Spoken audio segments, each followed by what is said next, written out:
adelante y nos vamos ahora al set en donde tiene invitados, como dijimos, Alberto Silva. Adelante, Alberto. Bueno, bien, sí, aquí estoy con André Fren, con Germán Kronfeld, este trabajo que recién mostraba allí en la mesa.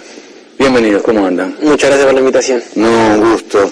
Y capaz que retomo lo que planteaba allí, ¿no? Me conmovió en el prólogo, como ustedes cuentan muy naturalmente, que desconocían de este tema, y apenas tuvieron un dato los conmovió. ¿Cómo fue que se aproximaron al trabajo de uno de nuestros desaparecidos?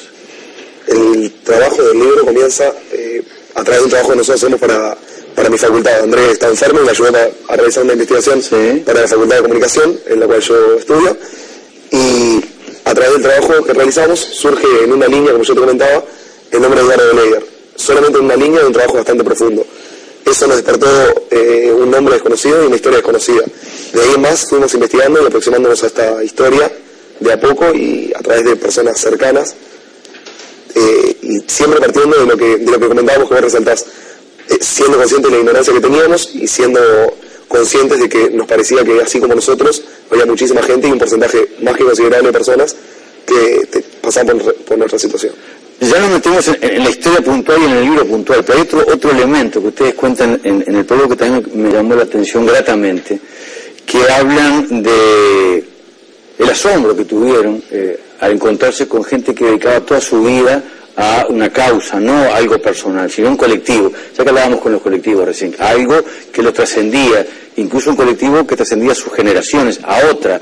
El encontrarse con esas vidas, ustedes cuentan que fue muy conmovedor. ¿Cómo fue esa otra historia? Claro, sin duda es algo impensable en estos tiempos. Claro, sin duda una de las cosas más llamativas es cómo una persona realmente puede, a través de lo que cree, de lo que sueña, de lo que aspira, realmente dejar su vida, como fue el caso de Eduardo, de dejar todos sus mayores esfuerzos a crear una sociedad en la cual él creía que era mejor, y a eso se dedicó su vida, a construir un país mejor, al menos de lo que él creía que podía ser mejor. Y eso es sin duda una de las cosas que más nos llama la atención, cómo se juega con sus valores y sus ideales.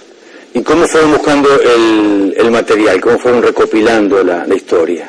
Nosotros partimos en un comienzo desde también un poco la ignorancia acerca de la investigación, no solo de los procesos que describíamos, sino de que ni Andrés ni yo somos especialistas en investigación. Claro. Entonces empezamos naturalmente pensando cómo nos íbamos a acercar a la historia, y después obviamente nos acercamos a personas que sabían mucho de estos procesos de investigación y de profundización de los conocimientos, a asesorarnos y a que nos aconsejen. Básicamente la investigación nuestra surge de algunos organismos nacionales, como es el Ministerio de Relaciones Exteriores, de familiares y de amigos muy cercanos a la historia, y de otros agentes y componentes que se acercan al relato que contamos. ¿Y qué fue lo que más les llamó la atención de lo que iban encontrando de la vida de Gerardo Leider? Varias cosas. Primero, que a medida que íbamos aprendiendo y conociendo, más nos damos cuenta de lo poco que se sabe de la historia y también lo poco que sabemos, más que nada capaz los jóvenes, acerca de un proceso que pasó hace pocos años atrás y del cual consideramos que es importante que se sepa. Y después lo que más nos llamó la atención creo que fue eso, cómo, de vuelta, lo mismo, cómo él se la jugó por lo que creía y también fueron sus valores y sus legados que dejó en sus amigos y en sus familiares. Es decir, todas las personas con las que nos juntábamos nos decían que las había marcado realmente a fuego de su personalidad, su forma de ser. Y creo que eso también es una de las cosas que nos llama la atención, que también se pueden ver en las cartas que están en el libro. Nosotros en el libro muestra cartas que él escribía a su hija, que vivía fuera del país, que vivía en Israel, y sus cartas son realmente conmovedoras y también motivantes a un montón de cosas. Es decir, son realmente muy interesantes sus cartas. También me contaban que le llamó la atención su condición de judío, y esto seguramente fue un plus, seguramente no fue un plus en la tortura, en el ensañamiento de parte de la dictadura cívico-militar. ¿Por qué le llamó la atención particularmente eso? Nosotros, por lo que contaba antes del trabajo que habíamos realizado, de donde surge este libro, tenía que ver con el tema de la colectividad judía en los años de dictadura. Entonces ese es el dato que nos acercó al nombre en principio. Claro. Y después obviamente al conocer la historia, primero de vida y de lo que fue vivir en Uruguay viniendo de una familia judía, una familia de inmigrantes judíos, tiene mucho que ver con la formación de su persona. Y después obviamente, como decías, en la parte ya de de la desaparición y de la tortura y del asesinato de Eduardo, también en el ensañamiento particular que tenían con personas que tenían la procedencia de la religión judía. Yo contaba que había trabajado en torno al caso de Blair y me había impactado mucho una de las torturas que le hacían, que era física y era psicológica para él y para con sus compañeros. En el batallón 13 lo tenían, habían cavado como una especie de tumba, le ponían tablones y obligaban a la gente a caminar por encima de él. Ahora me desayuno que lo toman también de aquella investigación aquí en el libro y que también ustedes los conmovió mucho cuando leyeron eso. Claro, obviamente las torturas son algo que llaman la atención y que son hasta difíciles de creer, es decir, me acuerdo que la leíamos y decíamos, no puede ser verdad esto, es decir, realmente llaman la atención de cómo puede haber pasado esto. Y sí, la información, bueno, del trabajo que has hecho le pudimos sacar información, también de diferentes testimonios que sacamos de la demanda que tiene la familia hacia el Estado, que también ahí se pueden ver las diferentes torturas. Y bueno, ahí fuimos también recabando la información acerca de esas torturas que le cometían a Eduardo y que seguramente se repetían en muchas otras personas también, ¿no? Y una cosa que a nosotros nos llamó la atención y que tiene que ver con la historia que nosotros contamos es que nosotros partimos de la vida de Eduardo, no partimos de un preso político ni de un asesinado político o lo que sea. Nosotros arrancamos de la niñez de él y creemos que nosotros, junto a las personas que leen el libro, se interiorizan una historia de vida que se sufre mucho más, y esa tortura se sufre mucho más después de apreciar lo que él logró en vida y de lo que era y lo que significaba como persona. Entonces nosotros nos quedamos con toda una historia de vida, obra y desaparición, y no solamente con lo más difícil de leer, de digerir, y con lo más increíble y llamativo de una historia de repente particular.